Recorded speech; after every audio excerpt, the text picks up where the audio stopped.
18-й приговор выслушал сегодня в Верховном суде Татарстана 38-летний Рамиль Хасанов, обвиняемый в убийстве 2 человек в Рыбно-Слободском районе. Напомним, в декабре минувшего года в частном доме деревни Тябердино-Челны были обнаружены тела 2 мужчин с ножевыми ранениями.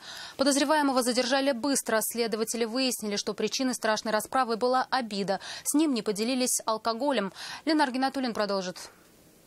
Оглашается приговор именем Российской Федерации. На скамье подсудимых Рамиль Хасанов. Он уже профессионально отворачивается от объективов видеокамер и ничуть не переживает. Опыт большой. Это его 18-я судимость. Были и административные дела, и изнасилование, и угон трактора. Но этот приговор может стать для него последним. Статья предусматривает пожизненное лишение свободы.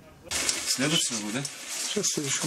9 декабря минувшего года в одном из частных домов деревни Тябердино-Челны полицейские обнаружили тела 2 пенсионеров. По версии следствия, в тот день хозяин дома стриг своего знакомого. К нему в гости зашел Рамиль Хасанов и попросил угостить его выпивкой. Но вместо спиртного он получил грубый отказ. Тогда ушел, но ненадолго. Самостоятельно купив алкоголь, он вновь вернулся в дом к своим обидчикам. Подсудимого снова обругали, и тогда, схватив со стола нож, он ударил сидевшего на диване мужчину в шею. Второму мужчине подозреваемый, вооружившись табуретом, нанес не менее 6 ударов по голове, а затем ножевое ранение в шею. Потом спокойно отправился к своему знакомому, у которого временно проживал.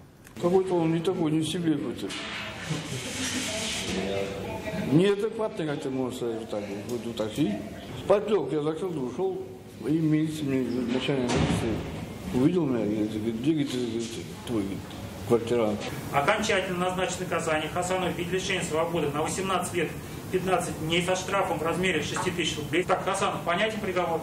Гособвинение просило для Рамиля Хасанова наказание в виде 19 лет лишения свободы в колонии строгого режима. Суд учел в качестве смягчающих обстоятельств все значимые по делу обстоятельства, в том числе и противоправное поведение потерпевших, которые оскорбили Хасанова. Он психически не уравновешен был? Нет, у него алкоголизм просто 2-й степени. Это заболевание практически каждый раз и приводило его на скамью подсудимых. Но теперь у него будет без малого 20 лет, чтобы избавиться от зависимости.